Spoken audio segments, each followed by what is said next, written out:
Welcome to Feeding the Family with Dr. Kristen, where we help you navigate the challenges of feeding your family and learn about the role food plays in our health and relationships. Feeding and food relationships can be stressful, confusing, and even destructive. I'm Kristen Saxena, a pediatrician and mother of 4 who's been researching and sharing what I've learned about feeding for over 10 years. In this podcast, I'll share my experience and expertise to help our kids and ourselves with everyday survival tips for real parents. This podcast is about progress, not perfection. So let's get started. Welcome back to Feeding the Family with Dr. Kristen. I'm your host, Kristen Saxena. And on today's episode, we're going to be talking about early influences on our child's development of food preferences. So we're going to be talking about what are the things that you can do as a parent to hopefully change the way that your kids eat in the future. Specifically, what can we do when they're babies or maybe even before then to help them become more adventurous, varied eaters as they grow? I'm very excited about today's conversation. We are joined by Allison Ventura. She is a professor at California Polytechnic State University, as well as a child feeding expert, and does a lot of research on prevention of childhood obesity. Okay, well, thank you for coming on the show, Allison. You're welcome. I'm excited to be here. So, Allison Ventura, you are an associate professor at California Polytechnic State University. You are an expert in childhood nutrition and feeding, and most of your research has been surrounding childhood obesity prevention, correct? Right. And you are also mom to 2 kids, is that right? Yes, I have an 8 and a 10-year-old. Fun. That's awesome. Well, I love talking to child feeding experts who are also parents themselves, because I think it kind of gives you a new perspective, especially I'm assuming you kind of started in the field and in your research maybe prior to having kids. And so I always think it's interesting. I feel from my perspective too, once you're kind of going through it yourself, it does definitely shift the way that you look at recommendations and sort of the practicality sometimes of what you're finding in your research. So I'm excited to hear from an expert mom. Thanks. Yeah, well, and I'll say that in listening to your previous podcast, I definitely had that same feeling as you, I learned all of these recommendations. I was like, well, why wouldn't anyone breastfeed, or why wouldn't you do X, Y, and Z? And then I had my own kids and was like, oh yeah, I get it. Like, this is hard. It's hard to, do what's theoretically what you want them to do and actually get them to do it. Right. So absolutely. I always say having kids was like the best and worst thing for my career because kids take away from the time you have to work, but you gladly give that time. But they also give you so much perspective on just the reality of making some of these best practices happen, right? I definitely thought so too. Even in being a pediatrician, I said, obviously you go to medical school and you do residency and you get all of this education, but truthfully, some of the greatest education just came from having children myself. And so I like to point that out to moms that you really learn a lot just by living and going through it. So you kind of become an expert in your own right. For sure. Well, so can you tell us along those lines, can you tell us a little bit more about your current work and research and what brought you to that field? Sure. So, as you mentioned, broadly, we're interested in early childhood nutrition and supporting families during those early feeding interactions.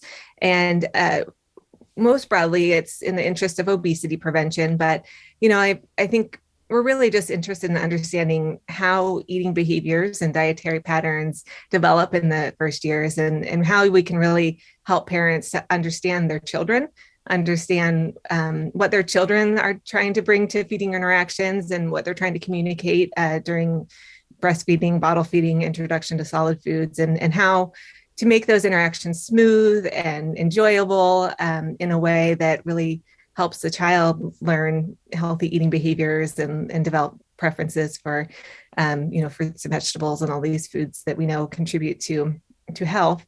And really how to support parents in some of these aspects of feeding interactions that may be difficult, like their early breastfeeding struggles or getting their kids to eat healthy foods when they don't want to. So a lot of what we think about is the parent and child as a unit, and what's going on in that interaction, and how we can kind of better understand it to help parents in those interactions to support their children.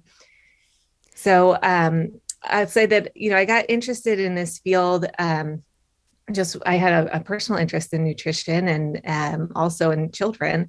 And so it seemed like a perfect pairing, right? Is kind of understanding how to support parents in this way. And I started my work in later childhood. So in my dissertation research, we were working with school age children and thinking about family interactions during meal times and how that developed their eating behaviors and risk for obesity. But at the end of my dissertation, I realized, gosh, this is too late. There is already so much in place by even preschool that that could have been prevented. And so that really, I think, stoked my interest in moving earlier in the life course and really understanding, what's going on prenatally, what's going on during infancy, that we have. And these are the times when we know the parents have the most control and influence, right? That it's not that they don't later on, but there's just so much that can be done that really sets the stage for later childhood and adolescence and adulthood. So I think, yeah, I'm kind of seeing just how much was already happening, at age 5, and thinking, wow, like I really want to get in earlier and try to help parents earlier so that they can hopefully do as much as they can when they have a lot of potential and help children develop healthily from there. Yeah, I agree. I've always been drawn sort of to that upstream work, which is why I think I've always had some of the greatest interest in, like you said, just those early childhood interactions and the way we're feeding our infants and small children. And actually, it was really just in doing some reading and research on that topic was how I came across your work. And you actually have quite a bit of work and publications in the field. And some of the most interesting parts of your work that I read and that we were able to discuss previously was really talking about what are those influences, those early influences in life. So what influences our babies, our young children, in terms of determining their food preferences then and later in life. And I found a lot of that work very fascinating. And one thing in particular that I feel like I learned about, or I don't really remember when I learned about it specifically. I feel like I kind of knew it, but didn't really give it much thought, was just this idea of the prenatal exposures and how that can determine food preferences. So can you talk to us a little bit about how even before a baby's born, so even in gestation, what are the influences on that baby in terms of what will affect their food preferences later in life? Sure. Yeah. And I love this story too, because I think it's just fascinating how nature sets us up for success in many ways, right? Like it's kind of this story that we can see in many other domains of development too, where there are all of these things that are put into place in the womb that are aiming to help that baby transition from womb to world in a way that will support that baby's growth and development and survival. And so it's pretty neat to kind of learn about this biology and kind of understand all these things that are already in place so that we can better understand to help us make our decisions as parents, right? And so so we know that the senses of taste and smell, those are our key senses that support our eating behaviors and dietary preferences. Those develop pretty early in utero. In the first trimester, they're starting to develop. And we have data to suggest that they are functionally mature by the third trimester in some ways, that they can actually, sense by that time. And so that means that already as this little fetus is developing, it's starting to sense the womb and what's in the amniotic fluid. And so that means that anything that's in the amniotic fluid is stimulating and contributing to that fetus's learning about different tastes and smells. And what we also know is that anything that the mother ingests is brought into the amniotic fluid and basically flavoring the amniotic fluid in a way that the fetus can detect. So if the mom has a garlicky dinner, that means that, in about an hour or less, that fetus is going to get garlicky amniotic fluid. And we also know that is a form of learning is happening, then that the fetus is learning, oh, we eat garlic out in the real world. This is something that my mom eats, and maybe this is something that I should be eating too, right? So it's kind of this way of priming the infant to know the foods of the culture and to know that these are the things that are going to be available to you when you get out into the world that you're going to want to eat because your mom's eating them. So that means that they're good and they're safe. And so it's just this really interesting form of prenatal learning that's going on to teach the baby what to like. And we know that this happens because research has shown that if we actually, do an experiment where we give pregnant mothers carrot juice throughout their pregnancy. My favorite because I always just imagined all these orange women with they were like drinking daily carrot juice, and I was like, they probably were just orange from. I'm sure they were, but in my head, these poor orange ladies participating in the study. But I don't think they were drinking that much. I think it was like a glass a day, but. So if we know that if we give mom something like carrot juice during their pregnancy, and then we wait 6 months after birth and we bring their babies into the lab and give them carrot flavored cereal versus plain cereal, they'll show a preference for that carrot flavored cereal compared to moms who didn't have that carrot juice exposure.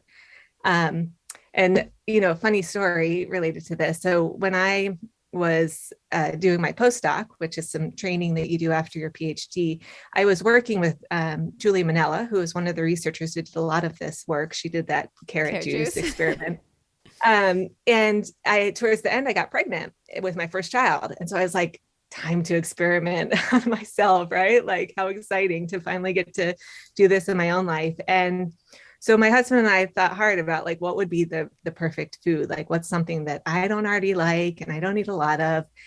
And so I decided radishes would be a good thing because I thought babies probably don't naturally like radishes very much, and I don't really like them very much. And so in my third trimester, I ate a radish every day of my third trimester. And then I breastfed Noah, and I kept eating radishes through breastfeeding. And when he was 6 months, we gave him some pureed radish, and he loved it. He just gobbled it down, which was exciting to see. And so, it was cool to be able to kind of translate that research to my own life and really see it happen. So it's pretty neat. And part of what's going on is that we know that one of the most potent ways we can increase preferences in children is just through repeated exposure. Like it works better than adding sugar or fat or social modeling. Like just merely repeatedly exposing children to a food will get them to eat more of it and to show a greater preference for it. And so that's essentially what nature is doing early on, right? Is that through repeated exposure in the amniotic fluid. And then we know this also happens during breastfeeding, that the breast milk also contains the flavors of the mother's diet, that baby is just getting all this exposure to these different flavors that are really promoting their preferences for it. Yeah, I love to think about it that way because when you think about it, it makes so much sense. But again, it just kind of gives you this awe of the way that nature works, because you're exactly right. Like that baby's getting exposed to, we think of it as, just what you eat in your home and your family and that particular mom. But if you really think about it, evolutionarily, it's the food that was available in your environment at the time. So it was really important to your survival that you be able to prefer and eat the foods that were available in your environment. And so I just love to think about how that all makes sense, but it's just such an incredible process. And I was so in awe of your story with the radish with your kid, because I was just thinking too, when I was pregnant with my first child, I was in my second year of residency. And I remember being morning sick, and all I could eat was fruit snacks. I remember having Hello Kitty fruit snacks in the pocket of my lab coat walking around. And sure enough, he loved fruit snacks. I don't think that was the same experiment at all. So I admire your radishes. Mine was certainly not as scientific or beneficial. If it makes you feel better, I think I think kids will love fruit snacks no matter what you do prenatally. So, it works well with maybe these not so innately preferred foods, but it's important to know that, that kids are going to love sugar no matter what, because that's another like biological tendency, is that we are born with innate preferences for sweet and also for savory. Right. And those are important biologically and, from an evolutionary perspective, because it ensures that the baby prefers breast milk. We know that breast milk is sweet, Yeah. and breast milk is also really high in glutamate, which is the free amino acid that gives us that savory taste. So, I mean, those preferences are going to be there no matter what, right? Mm-hmm. And we also know that we're born with an aversion to bitter, and Mm-hmm. that's protective because it makes sure that we will be wary around potential poisons that are out in the wild. We want to be careful around those, and we want to learn which ones are safe versus which ones we should avoid. And then sour is similar, that we tend to not like that as much and need a little more exposure and learning around sour foods to understand which ones are ones that we should eat. And so, yeah, so it's just, I think, important for parents to remember that like that strong preference for sweet is going to be there no matter what. You shouldn't feel like you failed. No, it's normal, and it's also yeah, developmentally good for them. So I get it. I just had to exactly. laugh because I thought back to mine, and I thought, well, gee, there wasn't a lot of radishes. It was a lot of fruit snacks. Not maybe my best feeding moment, but when you're just trying not to throw up, you just do what you got to do, which is maybe really another takeaway for, especially I think, pregnant women and breastfeeding women. A lot of times those are some hard times in your life for a lot of women. And so I would say my takeaway from this would just be to do your best to increase the variety in your diet as best you can, knowing that that's a good first step for your child, in terms of just exposing them, again, being those exposures and learning experiences for them to a wide variety of foods, which really forms the basis of a good nutritious diet, is just that element of variety. Yes. But if you need to definitely. sometimes just eat what you can because you're so busy and tired, or feel like you're going to throw up, that's okay too. For sure. So then the last thing you brought up, I thought actually was quite interesting, and I really had not given it a lot of thought. But there was some research that talked about how breastfed versus formula fed babies, how, I mean, obviously their taste exposures are different, but that those do actually play out then to their preferences as infants and even older children, whether they were primarily breastfed or formula fed, even down to what type of formula they were fed. So kind of your conventional versus soy, or like the hydrolyzed formulas, which anybody as an adult who's ever tried that, they're awful. Disgusting. Yeah. But can you talk a little bit about that? Because I found that fascinating. Yeah, that's an interesting story too, right? And so we think of breastfeeding as a flavor bridge, right? Mm-hmm. That because it's similar to the amniotic fluid, and that it's conveying the mom's diet to the baby, it's this biological communication that's going on. It's really bridging all that learning that happened prenatally with the eventual introduction of complementary foods and beverages. So breastfeeding is, that's one of the many benefits, is that we know that breastfed babies are getting this really varied flavor experience that's helping them further learn the foods of the culture, and then accept those when they're introduced during complementary feeding. So that's fantastic. But I mean, babies are just primed to learn, right? Mm-hmm. They as we talked about prenatally, and then as soon as they're born, they're just like little sponges, like soaking up everything they can about the world around them. So that means that even if they're not breastfed, if they're receiving formula, they're still learning from those flavors that are in the formula, and they're still learning to prefer those flavors. And so research has shown that babies prefer the flavor profiles that are similar to the formula that they consumed. It's just that that's not necessarily aligned with the diet of the family and the culture, because it's more monotone. It's a more consistent experience day after day. And then, as you mentioned, there are different types of formulas. We have the more conventional cow's milk based formulas, which have a certain flavor profile. They're a little bit sweeter than say like the formula, which would be a little more bitter. And then these protein hydrolysate formulas, part of what is going on in those formulas is that they have high levels of free amino acids, and those give us a lot of different taste and flavor profiles.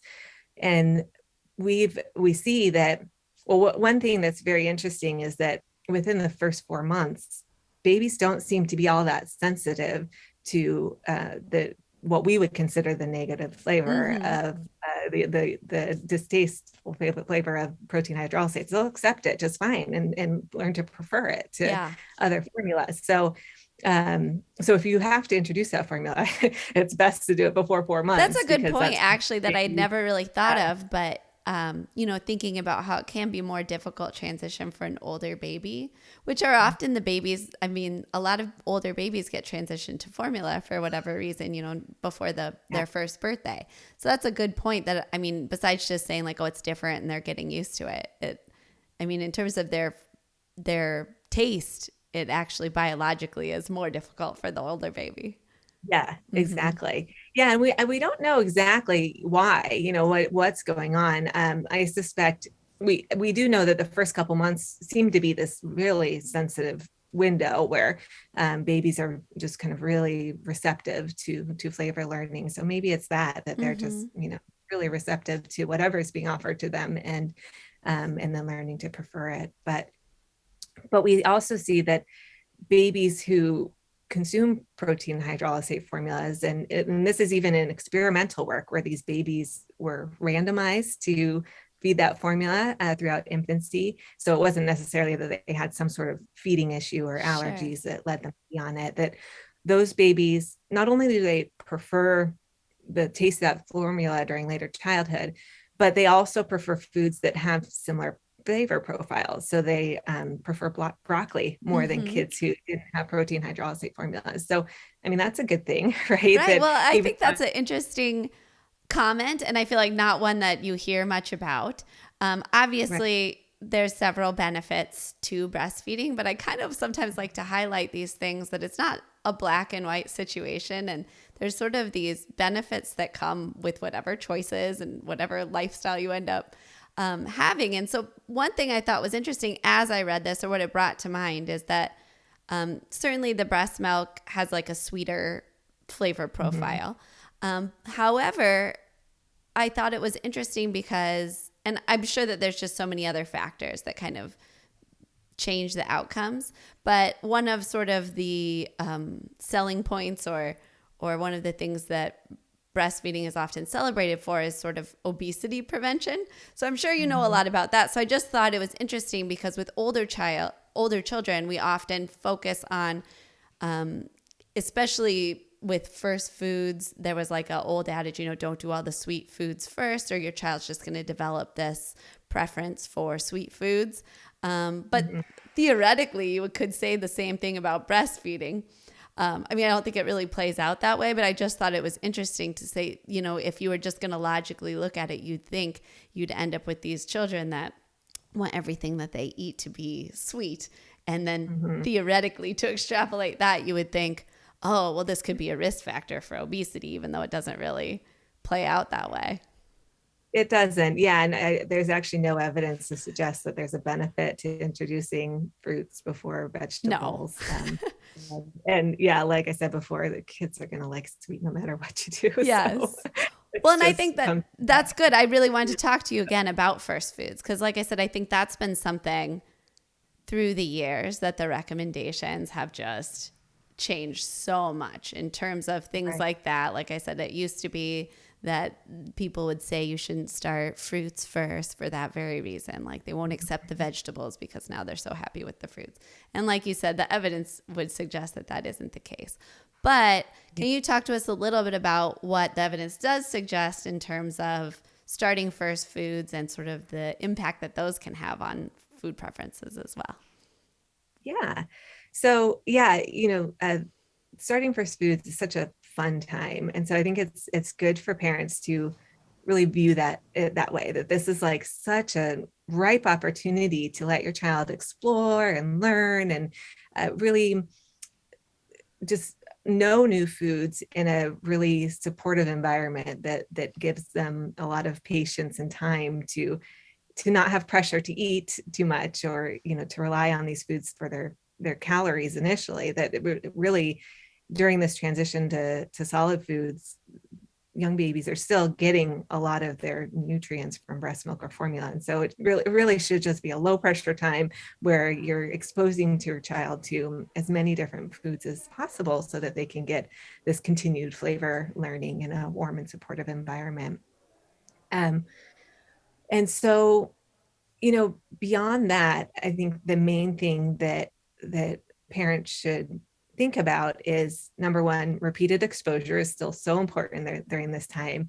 And so we want to make sure that we're just offering these different foods over and over and over again, so our babies have a chance to become familiar with the flavors and the textures in these foods, and have the chance to learn to like them, because that's just really the main thing is babies like what's familiar to them. They're stimulated by things that are novel, but they prefer things that are familiar. And so that's just should be our real goal, is to make these healthy foods familiar to them so they learn to prefer them. We also know that another way babies learn is through what's called associative conditioning, where they have something that they prefer. And if that's paired with something new, then they like the new thing, because they say, oh, okay, well, this cereal is mixed with breast milk, and I know breast milk, I know that's good. And so if this flavors of the cereal is mixed with breast milk, it must be good too. So that's another way that parents can kind of help ease this transition, and that's often recommended, right, is by adding the breast milk or formula to the cereal or the baby foods. We could also do this with sweets, and I wouldn't recommend adding sugar per se, but there's some research suggesting that if you blend fruit and vegetables in a puree, maybe that the baby will like the vegetable flavor more because it's paired with sweet, which they automatically like. And so those are, some things that parents can, some strategies that they can use to help their baby during this time to learn about new foods. But I think one thing that parents should also know is that babies are very expressive during this time, right? And I think anyone who's given a baby a new food has kind of seen all these faces that babies make, right? And sometimes they look negative to us. Like sometimes babies just like scrunch up and they like really have these reactions to new foods. And some parents may be deterred by that, of like, oh, well, he doesn't like broccoli. I gave it to him and he made this terrible face, or he spit it out, or whatever reaction he had. And research shows that those faces happen, but they're not necessarily always linked to the amount that the babies consume.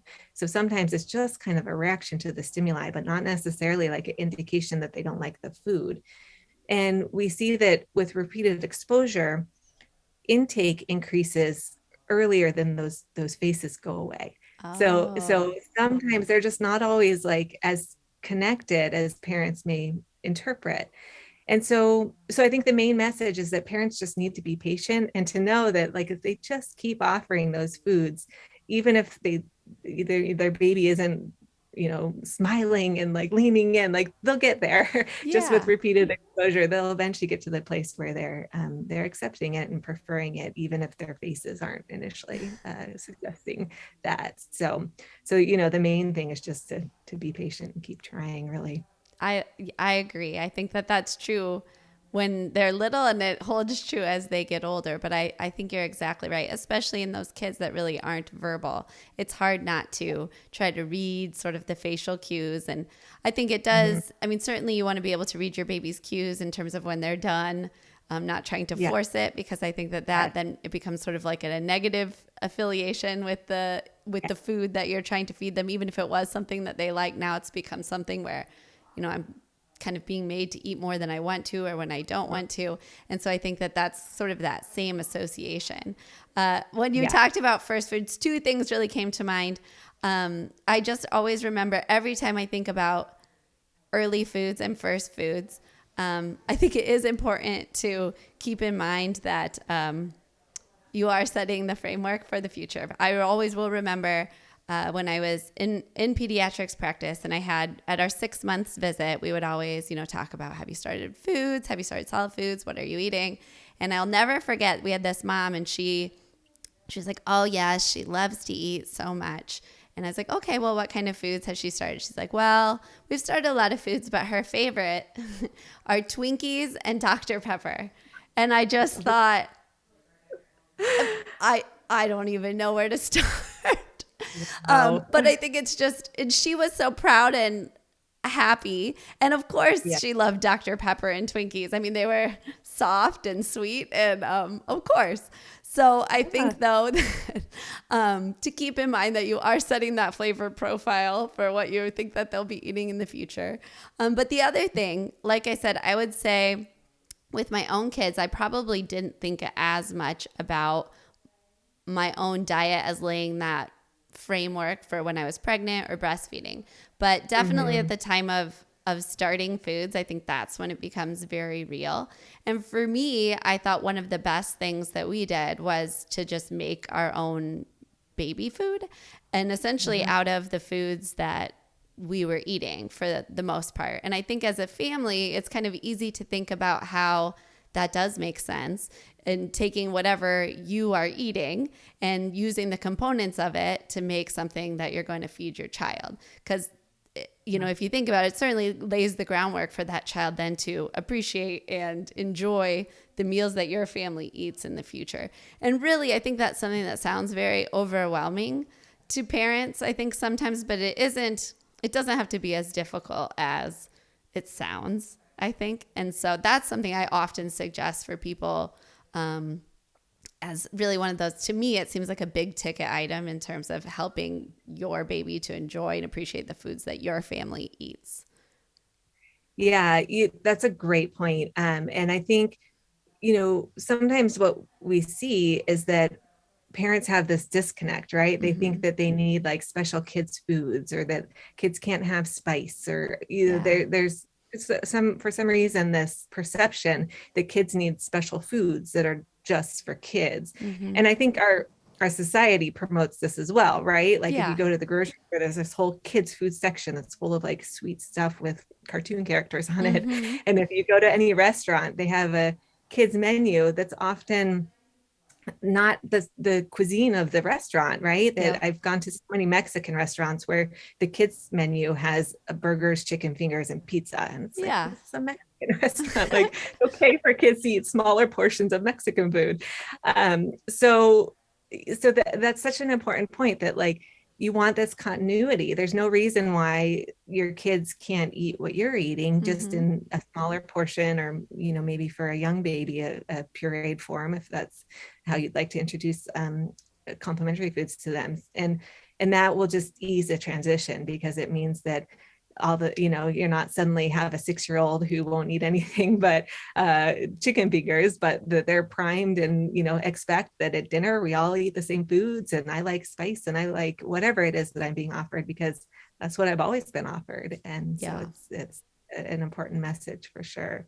And I think, like you said, it maybe can sound overwhelming, but if we can help parents understand the tricks and tips and, ways that maybe they can lean on frozen foods, where they can make smaller portions and keep them for longer. All these ways that we can mitigate food waste if we're offering foods and kids are just eating a bite and then they don't want any more.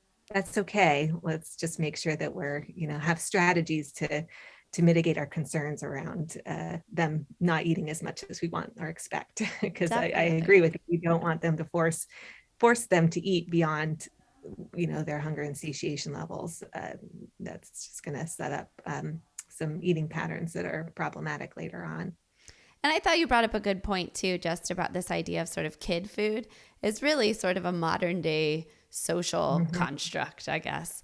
I mean, it's something that we've made up. Like there was no kid menu 100 years ago, right? You just ate what everybody ate. So I think that even that, just keeping that in mind, that this is not really the way that we were designed to eat as a family, can just serve as a reminder to say, like, exactly like you said, even things like, yes, I mean, children in Mexico eat Mexican food all the time. Children in Japan eat Japanese food all the time. So there's no reason that you should think that your young child shouldn't be fully capable of enjoying the whole wide range of foods. Right. The other thing when you mentioned Mexican food that came to mind for me was the genetics and how that plays into food preferences, only because I know cilantro is one that people know a lot about in terms of, and I can't remember the name of the gene, but I know that there are some people who I believe have a gene, or I'm going to be at a loss for all the details around it, but I know it's genetically linked in terms of a group of people who do not enjoy cilantro. It kind of has some sort of soapy, bitter taste. And I think that there's other genetics as well, I think that we know of. I'm sure there's tons that we're still unawares of. But can you talk to us a little bit about the research surrounding genetics and flavor preferences? Because I love to talk, especially with kids. I think there's so much question, nature versus nurture. And so I always find those pieces interesting. Yeah. And I think the gene that we know the most about, or one of the most studied in terms of flavor preferences, taste and flavor preferences, would be the TAS2R 28, I think it is. Now I'm blanking. I don't know. But there is a gene that's involved in bitter taste perception. And we know that some individuals are, because of their specific, genetic alleles on this gene, they are just much more sensitive to bitter taste, that it's much more averse to them. And others are not as sensitive. And so I'm glad that you brought this up, because it is important for parents to realize that there may be some genetic differences in their children, that they are just biologically more sensitive to bitter. It's harder for their child to, learn to like bitter taste because of their specific genetic makeup. There's also emerging research on temperament too, right? As it relates to food preferences. I mean, we know a lot about infant temperament and how infants have different ways of interacting with the world and different sensitivities. And for some infants, they're just much more sensitive. They just need a lot more support to calm down and be soothed. And there's emerging research suggesting that these infants who have these greater levels of negative affectivity and kind of more sensitivity, they may need more exposures to a new food to learn to like it. They may be have less willingness to approach novel things, foods included. And so it is really important for parents to understand these, individual differences. And this may explain why one sibling will try everything and eat everything and has a hearty appetite, and another sibling is a lot more worry around new foods and a lot more picky. It's not a fault of either child. It's just differences in who that child is, who they are, and means that parents need to be more patient and sensitive, and maybe try different strategies to support that child to learn to like foods in the way that matches their specific genetics and their sensitivities and willingness to approach new things.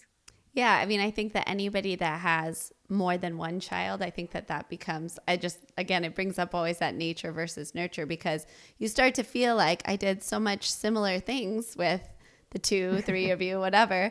And yet you, like you said, you can have one child that like happily accepts every, piece of broccoli that you put in front of them. And then you have this other child that you feel like doesn't want to try anything.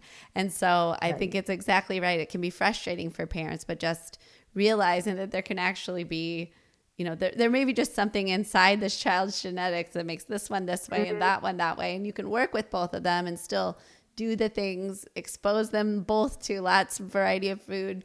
Know that it might take several more exposures for this child, and that's just their nature.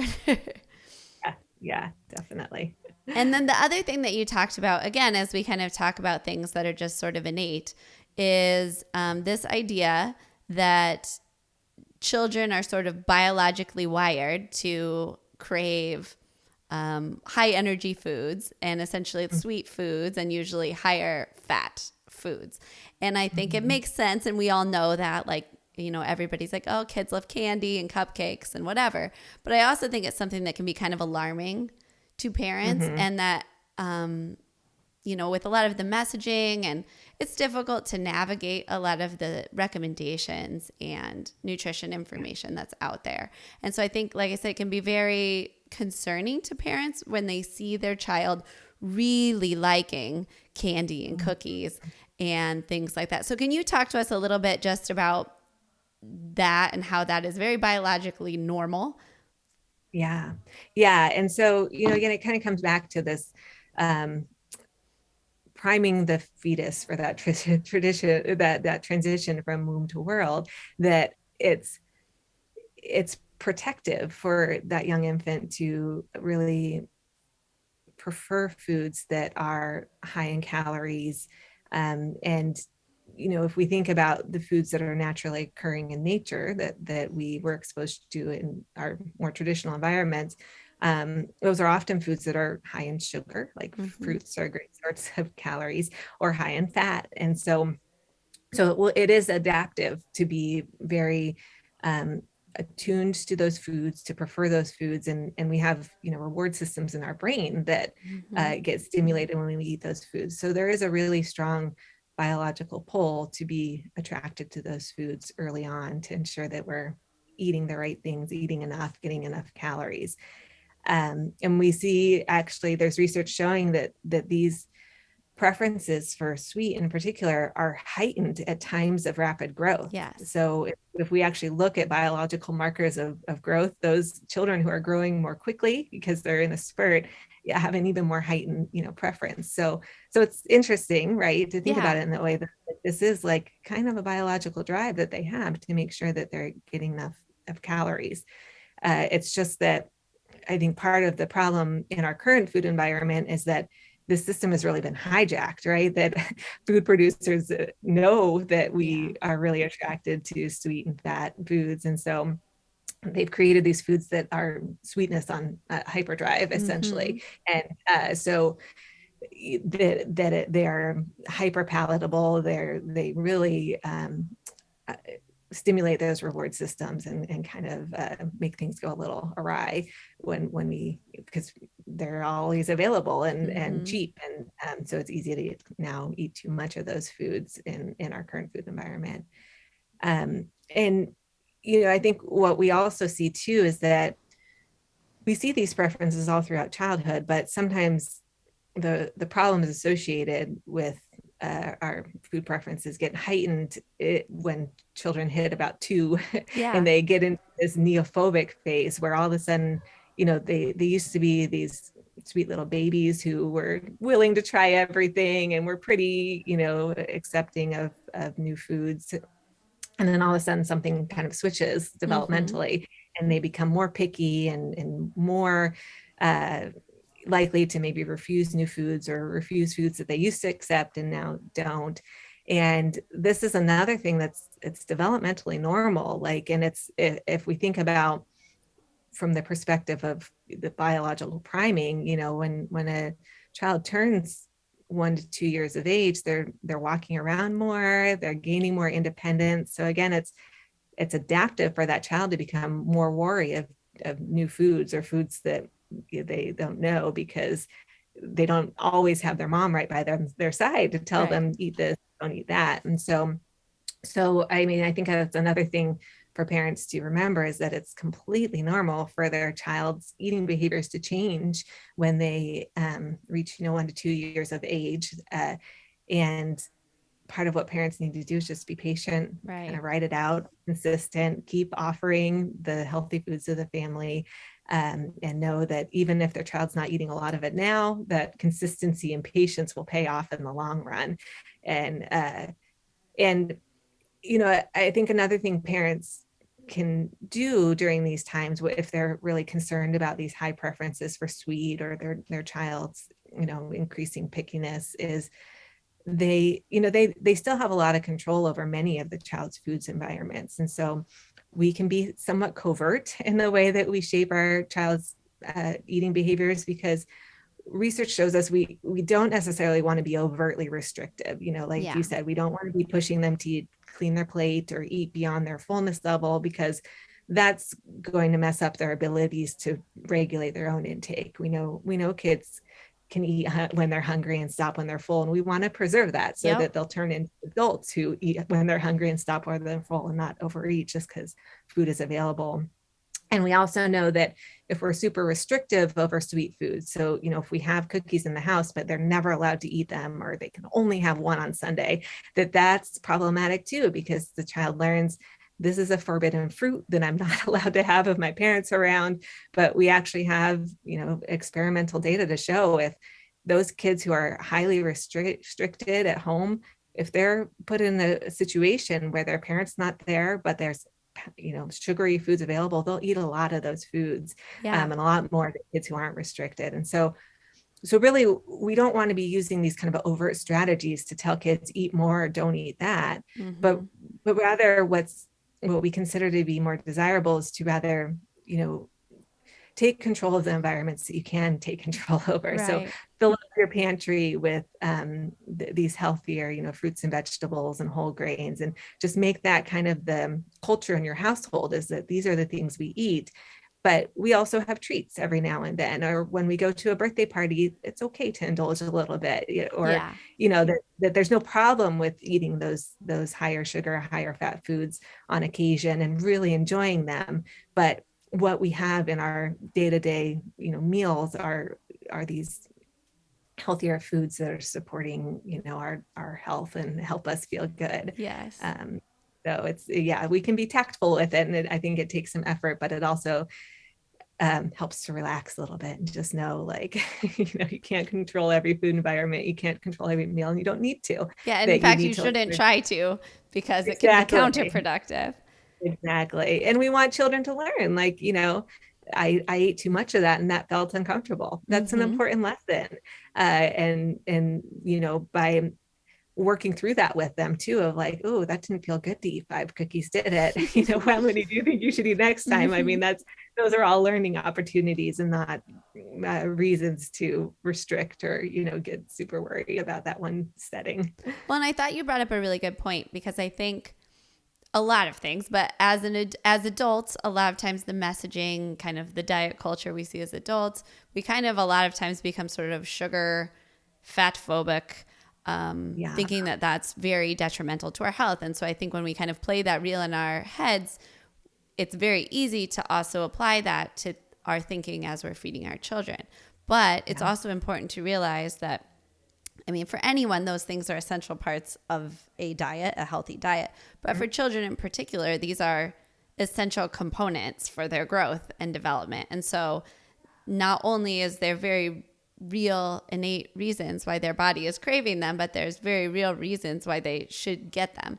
But I thought another point that you brought up is, I think the thing that makes it more tricky now is sort of the way that our current food system, like you said, had hijacked the situation. So, because I know for me, especially, like even now, so my oldest child is 13. And so then you don't have as much control. And 13 is also a very high growth time for a lot of kids. And so you start to see, you kind of get this little break, I would say, a little bit through those school age years where things kind of stay the same for the most part, 6, 8, 9 years old.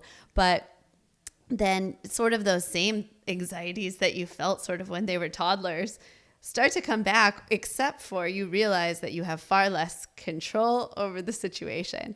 And so I think for one, that's a ploy to put in the groundwork when they're young, because definitely you're probably going to have a better chance of them making healthier choices, having a wider food preference if you've created those exposures when they're young, but also realizing the mindset that when you start to see that preteen or early teenage child again start to crave, sugars and fats and things like that, to me, what I've been able to lean on is just the idea to present as much unprocessed food as you can, as just sort of like a general way of approaching it. Because I think there, at least, you're heightening their ability to listen to their body's cues, to take in what they need. as much, calories and sugars and fats and vitamins and minerals as they need to allow them to listen to their bodies without feeling like you have to intervene. But allowing it to be a lot more natural process where you don't feel it's like the food. I always think of a lot of processed food, it kind of tricks your body. It's thinking it's getting all these things it needs, but those things aren't always really in there, basically. So, I think that for a lot of parents, I think that at least when you get to those points where you feel like your own anxieties are maybe entering and you need something to lean on. For me, that's what I try to lean on with the, obviously, like you said, even more so. I think all these things get magnified where you realize they start to go places on their own and they're going to be exposed to even more food without you. So not to be restrictive or controlling, but to give the best opportunities you can when you have them to get that in natural ways where it will actually like do the things it's supposed to be doing for them. Well, perfect. Yeah. Kind of one of the last things I wanted to talk about, you had mentioned this before, was the importance of parent modeling in eating behaviors. And can you talk to us just a little bit about any research that you've done in that realm? Yeah, definitely. We know that parents, or really anyone, peers, older children, teachers, can be role models to children for their eating behaviors. And so, there's a lot of creative experiments that have been done where children eat a weird blue food, either alone or in the presence of an adult who's either just sitting there or also eating that weird blue food. And we find that children will try that food and eat more of it if there's an adult there beside them eating that food. And we see this, in classroom context, and we see variations if the parent or teacher is talking enthusiastically about that food, that augments. So we know that social modeling is a really potent influence on children's eating behaviors, and in particular their willingness to try new foods. So this, I think, really supports that idea of the family eating the same foods together, right? That in some families, for whatever reasons, logistics, parents' work schedules, they may make a separate meal earlier for the kids, and then the parents eat later when the kids are asleep. Or, they're making separate kids' foods for the kids and then a separate adult meal for the adults, and then everyone's eating together. These sorts of setups don't support that social modeling that we know is really important. And so because kids are watching their parents, they're watching what they eat, they're watching what they like. This is really a good argument for the whole family to eat together whenever possible and eat the same foods whenever possible, so that the kids get that social modeling. And again, it comes back to our biology that if you're a young little cave baby in the wild foraging alongside your mother, you're watching to see what your mom eats and what does or does not make her sick, what she likes, because that's an important thing for you to learn, of like, okay, mom ate that and it was safe for her, so I can eat that too. So that might be hard for some families because their parents really like to eat the way that they're eating, but they want their children to be better. I think that's every parent's dream, is that your child will be better than you, right? And not have your vices and your bad habits. But it is a good reason for parents to make sure that they are making those changes that maybe they want to be changing to their diet, and making sure that their children see that them eating healthy foods and enjoying healthy foods. And we know that that's just going to augment all these other things that we talked about around repeated exposure and being patient and creating a warm feeding environment with healthy foods for the family. Yep, they're always watching. Well, thank you so much, Allison. So we have one more segment to our podcast, and it's something we call Ask Me Anything. So I have a couple of questions. The first one is from Sean. If you had one piece of advice for parents of young kids in terms of the most effective measure they could take to help their kids be healthy eaters, what would it be? I think my one piece of advice is to just be patient and understanding. As we talked about, just repeatedly exposing your kids to new foods is the best way to make them learn to prefer those foods. And that can be really hard, especially if you're worried about resources, if you're worried about food waste, if it feels frustrating to make these beautiful meals for your family that they don't try or just take a bite. That even though it's maybe not the most sexy advice, it's what we know from research works, that if we can just be patient and continue to offer these healthy foods in mealtime contexts that are warm and supportive, it will pay off in the long run. And it may be quicker for some kids than for others, but we know, with any domain of parenting, consistency and patience really often leads us to the best outcomes. So that's the main thing I would advise to parents. I love that because I think that's exactly right on. It's so easy when you're a parent to just be so focused on the now and to get that feeling that the way things are now are the way that they're always going to be, that he's a picky eater and he'll always be a picky eater. But I think the research would suggest that you can count on this pretty well, is to really just remember to try to take the long play in terms of just stick with your guns and remember just this repeated exposure. And like you said, making the family meal times a positive experience and not worrying as much about the quantity or the variety that was eaten today. Really, you just have to have the faith that it's going to play out and be a positive in the long run. Yeah, and so many things with parenting, right? I think once you've had kids for a while, you realize there are so many things that just resolve themselves on their own timeline. Just one day, your kid starts doing what you've hoped they would do for months. And so, really just to speak to, like, you can only control what you can control. And otherwise you just have to trust that in the long run, it'll be okay. Yes. Well, that does bring us to our next question. So from Molly, she says, as a child feeding expert, what has been your greatest struggle feeding your own children? That's a great question.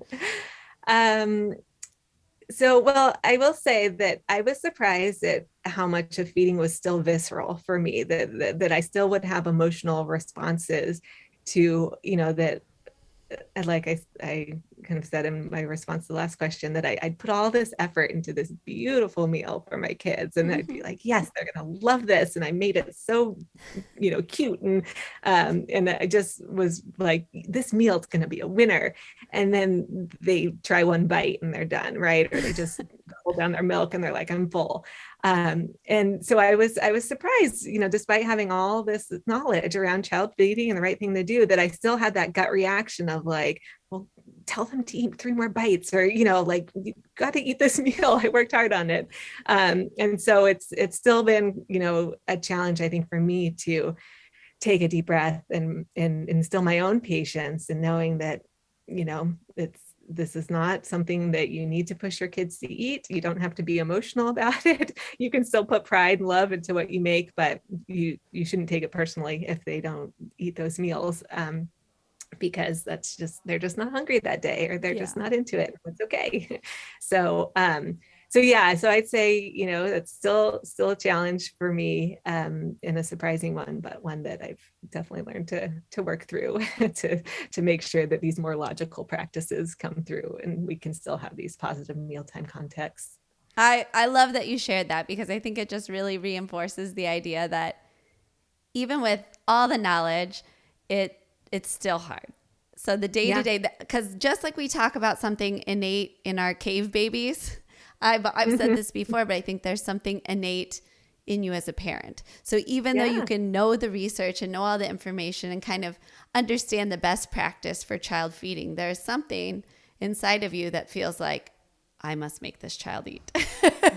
And so just realizing, again, just as some things are normal within your child, to realize that, okay, that's that's part of my cave brain back when, we were hunting and gathering our food and it wasn't going to maybe be available for the next few days. That may have been true, but today that's not the reality for most of us.